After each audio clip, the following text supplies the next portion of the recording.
Hello and welcome to ninja prep. This is Kapil Goyal, your educator and mentor for PG physics. तो अगर आप लोग UKPSC lecturer physics exam के लिए preparation कर रहे हैं तो आपको ये पता होगा कि आपका पहले ही एग्जाम 9 मई को होने वाला था।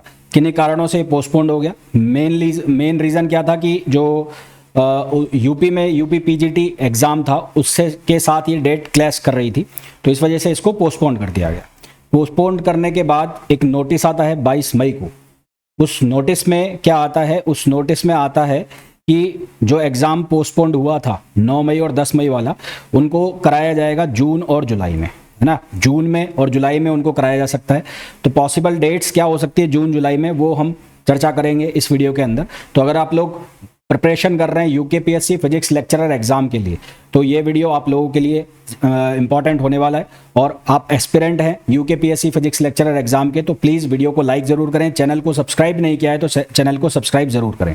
एक और इंपॉर्टेंट बात कि जो 30 और 31 मई वाले एग्जाम है वो एज इट इज़ जो पहले कैलेंडर में मैंशनड है उन्हीं डेट को होने वाले, उनमें कोई भी चेंज नहीं है।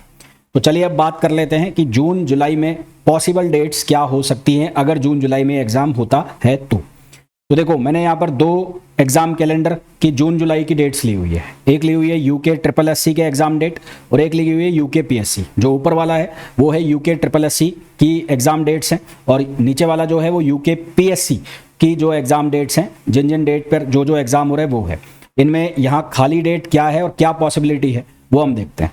तो पहले मैं अगर यूके ट्रिपल एससी का एग्जाम कैलेंडर देखूँ तो उसके अकॉर्डिंगली जून में पहला जो एग्जाम हो रहा है वो यहाँ पर हो रहा है 14 जून को। जून में जो यहाँ पर पहला एग्जाम हो रहा है वो हो रहा है 14 जून को, जो कि पड़ रहा है संडे। उसके बाद जून में दूसरी डेट जो है यूके ट्रिपल एससी में वो है 28 जून। वो कितनी है? 28 जून, और वहाँ पर भी है संडे। इसी तरह से अगर मैं यूके पीएससी का एग्जाम कैलेंडर देखूँ तो इसमें जो पहला एग्जाम हो रहा है वो हो रहा है 11 जून। इसका मतलब 11 जून के पहले की डेट्स जो हैं वो सारी की सारी खाली है। और उसके बाद अगर बात करें 14 जून और 28 जून, 14 जून और 28 जून के बीच की जो डेट खाली है वो है 21 जून। वो डेट कौन सी खाली है? 21 जून। आज जब हम बात कर रहे हैं तो आज ऑलरेडी 29 मई हो चुका है, ठीक है। तो अगर पॉसिबल हुआ, पॉसिबिलिटी एक ये भी है कि अगर पॉसिबिलिटी आती है कुछ कि कोई नोटिस वगैरह आ जाए तो अगले 1-2 दिनों के अंदर अगर कोई नोटिस आता है तो आपका जो एग्ज़ाम है या तो वो 10 जून के पहले होगा या तो वो 10 जून के पहले होगा। अब संडे हो या नहीं हो, संडे अगर होता है तो 7 जून का एग्ज़ाम होगा, है ना। तो संडे को अगर कराना है तो 7 जून का एग्ज़ाम होगा अगर जून में एग्ज़ाम हो रहा है तो। और तो उसके बाद अगर एग्ज़ाम होता है तो 2 पॉसिबिलिटी है जून की। जून की 2 पॉसिबिलिटी क्या है? बिफोर 10 जून, बिफोर 10 जून ये एग्ज़ाम पॉसिबल है 7 जून को, 7 जून क्योंकि डेट खाली है। और उसके बाद दूसरी जो डेट खाली है जून में वो है 21 जून। दूसरी डेट जो खाली है दूसरी है 21 जून। यहाँ पर भी संडे है और यहाँ पर भी संडे है। तो इन 2 डेट्स को ये एग्ज़ाम अगर जून में होता है तो ये हो सकता है। हालांकि 7 जून के बाद की भी डेट खाली है तो उनमें भी कराया जा सकता है, पर मैं संडे की पॉसिबिलिटी की बात कर रहा हूँ। तो जून में अगर ये एग्ज़ाम होता है तो जून की पॉसिबिलिटी 7 और 21 जून की आ रही है। उसके बाद अगर हम जुलाई की बात करें तो जुलाई में अगर हम बात करें तो जुलाई में पहला एग्जाम जो हो रहा है 5 जुलाई को हो रहा है यूके पीएससी का, जो कि हो रहा है किसके लिए? जो कि हो रहा है गणित के लिए, मैथ्स वालों के लिए। और 5 जुलाई को वो एग्जाम हो रहा है। 5 के बाद 12 जुलाई को 2 एग्जाम हो रहे हैं, एक बायो वालों का हो रहा है और एक हो रहा है पशु धन प्रसार अधिकारी, है ना। तो पशुपालन विभाग का, वो भी 12 जुलाई संडे को हो रहा है।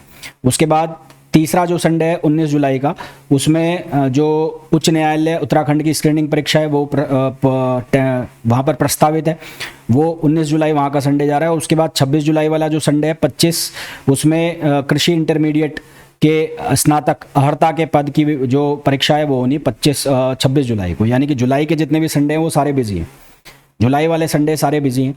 तो जुलाई में एग्ज़ाम अगर जाता है तो वो संडे को तो नहीं होगा, इनके बीच में कहीं फंसाएंगे जिसकी पॉसिबिलिटी कम दिखती है। तो एग्ज़ाम के होने की संभावना जो मेरे को ज़्यादा नज़र आती है वो जून की ज़्यादा नज़र आती है। और इसमें भी 2 डेट्स मेरे को समझ में आ रही है। 7 जून, क्योंकि आज ऑलरेडी 29 मई हो चुका है, तो 7 जून की जो पॉसिबिलिटी है वो कम नज़र आती है ना। तो लो प्रोबेबिलिटी, इसकी जो प्रोबेबिलिटी है होने की 7 जून वाले की वो कम नज़र आती है। यहाँ पर कम चांसेस है एग्जाम होने के। हाई प्रोबेबिलिटी जो नज़र आती है वो 21 जून की नज़र आती है ना। तो मैक्सिमम चांसेस 21 जून को एग्ज़ाम होने के मेरे को ऐसा लगता है मैक्सिमम चांसेस है, क्योंकि दोनों जो एग्ज़ाम कैलेंडर है उसमें इस डेट पर कोई एग्ज़ाम है नहीं। और 7 जून के लिए अभी ऑलरेडी 29 में हो चुका है और अगले 1-2 दिनों में नोटिस आए कि 7 जून के बाद 10 के पहले हम ले रहे हैं, तो वो एक पॉसिबिलिटी जरूर दिखती है, पर उसके चांसेस कम है। ज़्यादा जो चांस मेरे को नज़र आ रहे हैं वो आ रहे हैं 21 जून के आसपास के। 21 जून के आसपास आपका एग्जाम हो सकता है, यानी कि लेट जून में। जुलाई में पॉसिबिलिटी कम है क्योंकि जुलाई में इनके पास डेट्स नहीं है। तो अपनी जो प्रिपरेशन है वो अगर आपने बंद कर दी हो, क्योंकि एग्ज़ाम पोस्टपोन्ड हुआ था और सबको ये लगा था कि सितंबर अक्टूबर में डेट खाली है तो अभी जाने दो, देखेंगे बाद में, तो अगर आपने प्रिपरेशन बंद कर दी तो इसको स्टार्ट कर दीजिए, क्योंकि जून जुलाई में आपका एग्जाम कभी भी हो सकता है अकॉर्डिंग टू जो आयोग है उसने भी ये कहा है। और ज़्यादा पॉसिबिलिटी मेरे को जो नज़र आ रही है वो 21 जून की नज़र आ रही है। तो अपनी जो प्रिपरेशन बंद पड़ गई थी, जो बंद कर दी थी, उसको चालू कर दीजिए। और वीडियो को अभी तक लाइक नहीं किया है तो वीडियो को लाइक ज़रूर कर दें, चैनल को सब्सक्राइब ज़रूर कर दें।